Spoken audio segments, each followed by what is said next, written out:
Lisharet. That means the one who literally stands as my ambassador, stands as my representative. Okay, let me put that up on the screen. Lesharet. The judge who stands in my place as my minister. Now, he may not be your minister, but he's Yahuwah's minister. And if you want Yahuwah's blessings and Yahuwah's favor and Yahuwah's mind and Yahuwah's ruling and Yahuwah's judgment specifically customized, custom made for your situation, you're going to have to do Deuteronomy 17. Not just be a Shabbat keeper, not just celebrate the Moedim, not just do worship, la, la, la, la, la, la. No. No, when you have a problem in your life, like my students do, many of them, not all of them, they come to me and say, Sholiach, we're thinking of moving. We're thinking of selling our car. What do we do? That's the right way to do it. There are a few people who do it the right way. I'm not going to give you the impression. that everybody does their own thing. No, there are some who do it the right way, and they're stable, and they're faithful, and they don't get easily shaken. Okay, and they're planted. Just like Psalm 1 says, they're planted.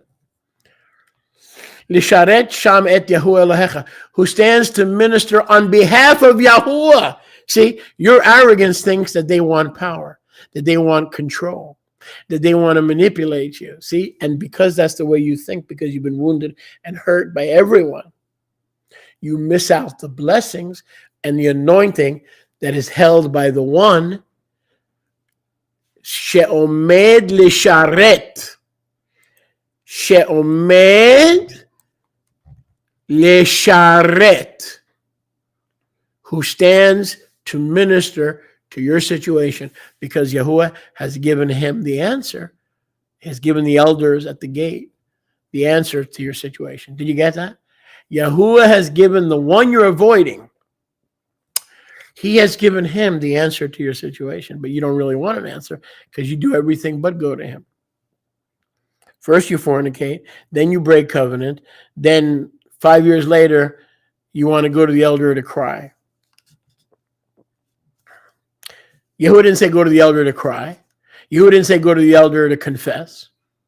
Yahuwah didn't say go to the elder to declare what a jerk you were. Hello? No. He wants you to go before you make a mess. Because he's standing with the authority and as a representative of the one who is seated as the right hand of the Father. O El HaShofet. See? So it's not just Kohanim. The one who stands to minister on behalf of Yahuwah. Either a Kohen or a Shofet. A Shofet is an elder. A Zaken. Who wears the chosen. Who wears a breastplate of authority and judgment. Not to destroy you or cut you down or make fun of you. But to show you the way of deliverance. You can run to all the worldly judges you want. They call it relief. I'm going to go to the court. I'm going to go to the court and I'm going to seek relief. How did that work out for you? When you go to the worldly courts and the secular courts, you'll find relief, all right. They'll send you to the toilet. Their judgments in most cases, are worthless. That's the only relief you're going to find is in the restroom. If you want true relief, you got to go and look for which elders are sitting at the gates waiting to hear a case. I know some elders have been sitting for years. Nobody goes to them. Because they're physician, heal yourself. Marriage therapist, fix your own marriage. Well, I'm too ashamed. Okay. So it's more important to protect your shame than to do Deuteronomy 17 as focused as you do Exodus 31 or Genesis 17. Brit Milah. It's your choice. What happens if he gives me the wrong advice? Doesn't matter. You get the reward for doing it Yahuwah's way and not choosing which part of the sentence which part of the mishpat you're going to do. You're going to do the whole thing. And if he has advised you wrong, Yahuwah will correct him. Yahuwah will be his shofet. Yahuwah will fix it. But that does not relieve you of your responsibility. In every generation, there are elders waiting at the gate to give you mishpat. Even though the temple is destroyed, even though the altar is destroyed, even though the Gerizim altar is destroyed, even though the tabernacle is no longer in Shiloh, it doesn't matter. Yahuwah said there'll always be someone to judge and advise you. And what comes out of his lips is Torah. Well, I don't believe. It doesn't matter what you believe. It don't even matter if you go to the elders at the gates. What comes out of his mouth is Torah. That's what we just read. And the scriptures cannot be broken. O el hashofet, aval im hem lo shamim. But if they do not listen, and they do not go to Zichnei Israel, waiting to hear your case, they don't get paid on a case-by-case basis. They get paid by your tithes. So that means they're there to hear your case.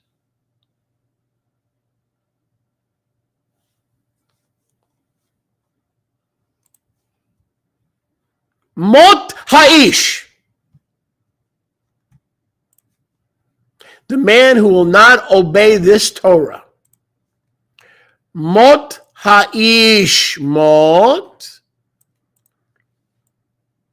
ha'ish. The Adam will die. Hahu. The man. That man. Uva'ar. Hebrew. Eber. And will be put away or removed. Will cross over. Hara'ah, the evil, me Yisrael, from Israel. Now, I want you to think about what Yahuwah is teaching us here. If we continue to go our own way and seek our own solutions and believe that we can fix things, okay? After your husband and your wife has broken covenant, they lied to you, they cheated on you, but now you're trying to fix it. How's that working out for you? If you're honest, it's not. It'll never work out. It's the law of gravity. It's the law of sowing and reaping. It's the law of relativity. It's the law of motion. It's the law of matter. The man who will disobey Deuteronomy 17, that man must die. Do you understand what's going on here?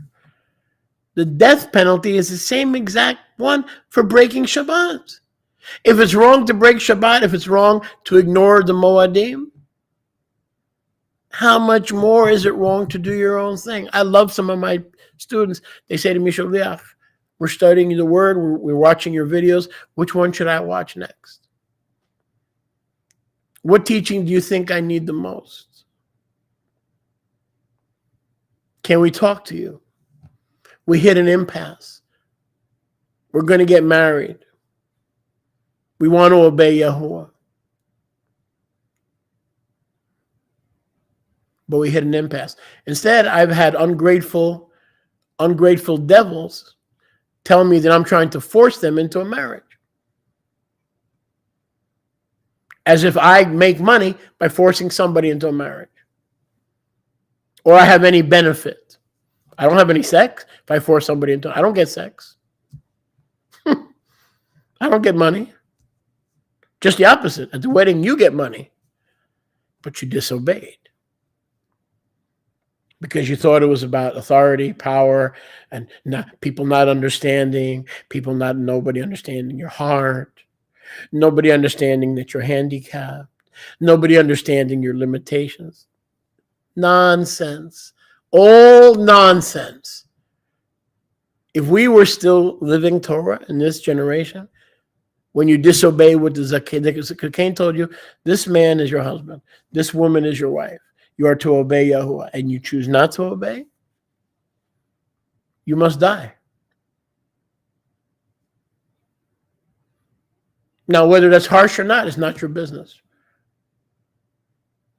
It is just as serious to ignore the elder sitting at the gates waiting to counsel you. And if you have the humility of Yahuwah in your heart, you will get up, you will make aliyah, you will go to that place, and you will not turn one iota. You're not going to discuss it with anybody. Do you think I should obey? Do you think I should listen? What did you think of his counsel? Right away, you're lost.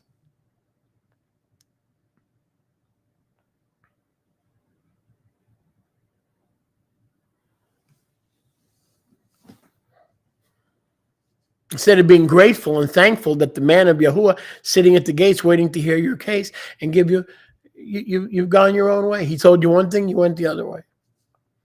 He told you to walk straight, you turn to the left, and then you turn to the right. And you're looking for every way to turn except the way that he declares to you. Right? And so now you're doing herbs. Now you're doing cranberry sauce, holistic healing. You're doing scent healing. You're smelling scents. You're going to get freedom. You can get freedom from suicide by smelling scents. Aromatherapy. If you're that stupid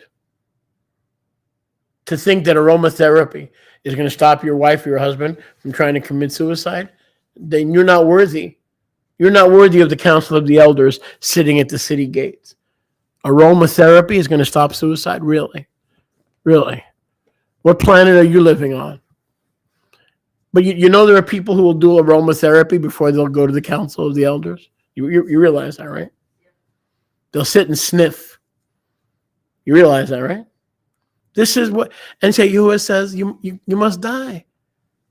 Now, whether the death penalty is in effect for not listening to the elders, I don't know. I'm not Yahuwah. All I know is what he wrote. And I also know the scripture cannot be broken.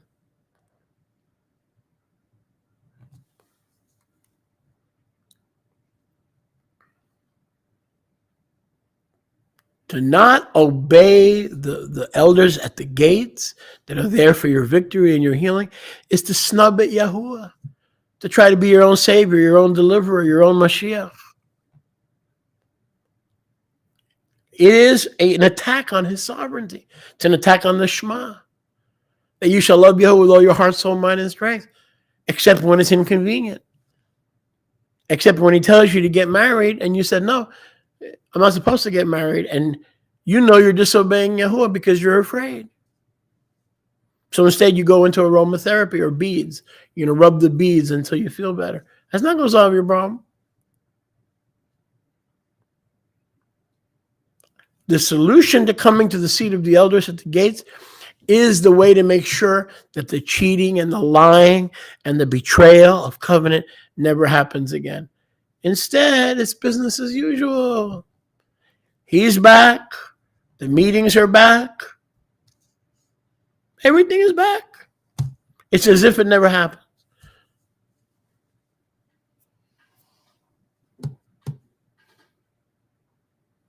But they're studying Torah. What are they doing on Saturday? Oh, they're studying Torah. For why? You mean Deuteronomy 17 is not in the Torah? What is it exactly that they're studying? See, so I'm not impressed. So you young ministers that I'm training, that are under my guide, don't be impressed. When someone tells you, I'm out of the church and I'm keeping Torah, do not be impressed. When they're ready to obey difficult things, I'm not saying it's easy. I didn't obey my elders in New York. I've told you this many times. And Rivka and I had a horrible start. It's by the grace of Yahuwah that we survived those first 6 years. Am I right, Rivki? We did not have a good start. We had no idea of how to relate. We had no conflict management skills because I walked out on the counseling. The elders at the gates were helping me. They were not perfect, but they were there to help, to guide. Go slow, postpone the wedding, don't rush. But we knew more than everybody, so we had a very rough start. But not everybody's as blessed as we are. Sometime when you have a rough start, it's over in 6 months. Yahuwah blessed us by that not happening.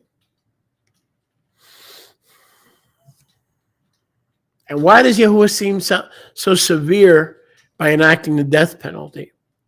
Because he doesn't want other Israelites to copy your behavior. So when they see you drop dead and stoned, maybe the next time they have a problem or an issue, a plea or a controversy between members and members, members and leaders,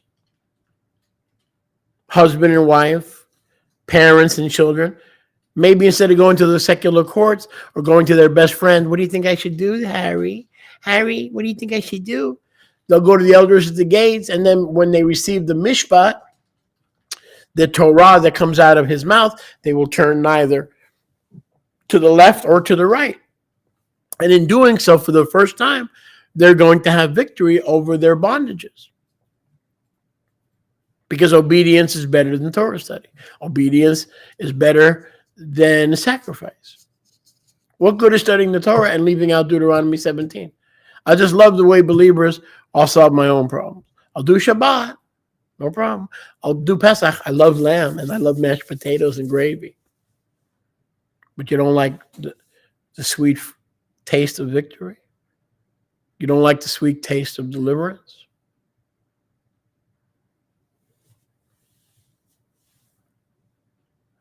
V'kol ha'am yishmu, and all the nation will hear and fear. Vayiru, they will see and fear. Vayaru, to see and to fear. Velo yezidun od, and they will not follow in the stupidity of those who ignore the elders that are sitting at the gates waiting to hear your case. Everyone who comes to me and for a righteous ruling and is ready to do what I tell them to do, they have victory. Everyone. You could ask Yoshiyahu. You could ask Josue and Denise. You could ask my friend Tovia down south. Everyone who comes to me and wants victory will have the victory. Not because I'm great. Not because I'm Colonel Sanders. Because this is a principle. It's a spiritual law that Yahuwah cannot violate. It's not about the righteousness of the judge or the exactitude, minutia of the correctness of the judge's decision. Rather, it is the act of shomer. The fact that you are willing to get up and do it his way, he will make sure you have the victory, even if the judge misleads you, even if his ruling is not 100% kosher. You still get the benefit and you still get the victory.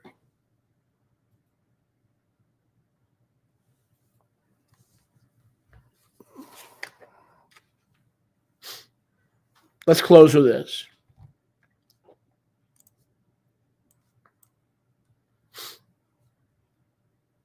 Let's close with this.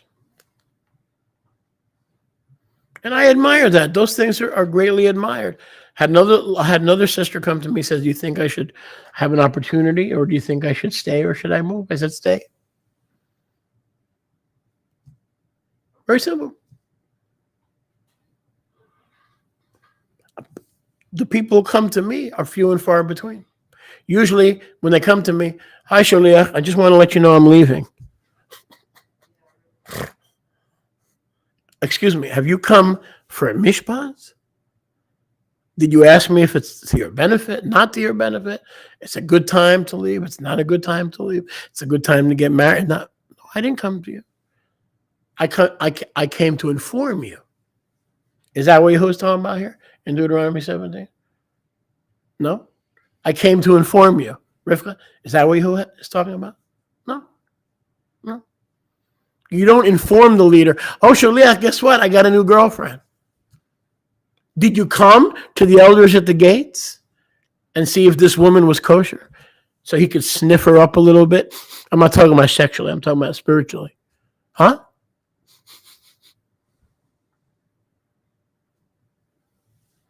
We have no problem getting in touch with the elders of the gates once we've made our decision, right? And then I'm calling to inform you. Hello? Sound familiar? I'm calling to let you know. Instead of saying, I'm coming to you so I can know. I'm coming to you so because I want to know.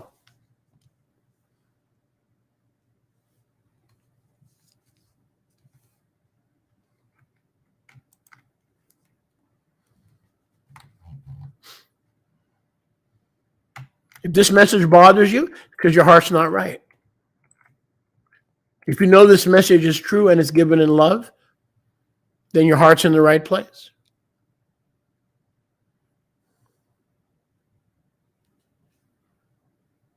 Deuteronomy 21:18. Deuteronomy 21:18. If a man has a stubborn and rebellious child,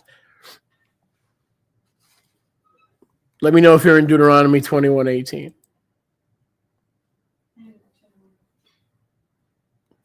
Are you there? Okay. One person's there. A couple of people are there. Are you all there? Not really. Deuteronomy 21:18. It's up on your screen. It's up. Just relax. It's up on your screen. If a man has a son or a daughter who will never obey the voice of his Abba or Ima, and they've done everything, disciplined him, taking him to mental doctors, psychiatrists, everything to get him to change.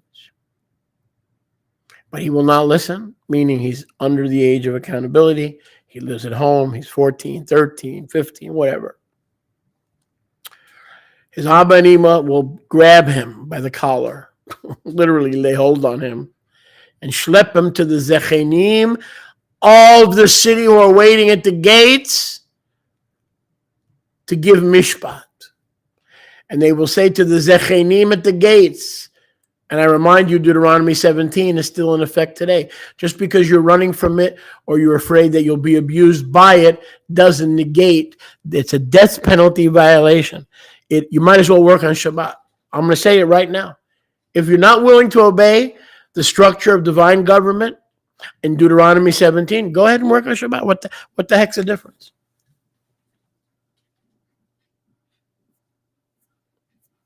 Study Torah? For what? What are you studying? Go make cows like Jacob. Take the speckled cows and have them shtup with the white cows and wait for the black cows to come out. Go learn how cows shtup each other, which I don't know, by the way. I don't know how cows shtup. But it should be interesting to. No, I do want to know, but it has nothing to do with. It has nothing to do with my son who's a sodomite, with my son who's a drunkard, with my son who's a heroin addict. Or then we have the other believers. Okay, when they're in a pickle, they'll listen to the zaken at the gates, and as soon as the pickle gets cleared up, right, then they'll go back to their own judgments. We've had that too. Oh, my husband's a junkie. I'm fed up. I'm tired. Okay, so they come to the elders at the gates. The elders at the gates says, get rid of the bum, move on, right? They do it, and then once they have their solution, then they go back to their own judgments. They never return to that seat of judgment, as if it's a one-time thing. Says who? Says who? Where does it say in Torah you only go to the shofet at the city gates one time? No, they're there all the time if you need them. I tell people all the time, call me. Call me or write to me and if you need help. I'm not going to babysit. I'm not going to chase you down. I'm not going to beg you to show up.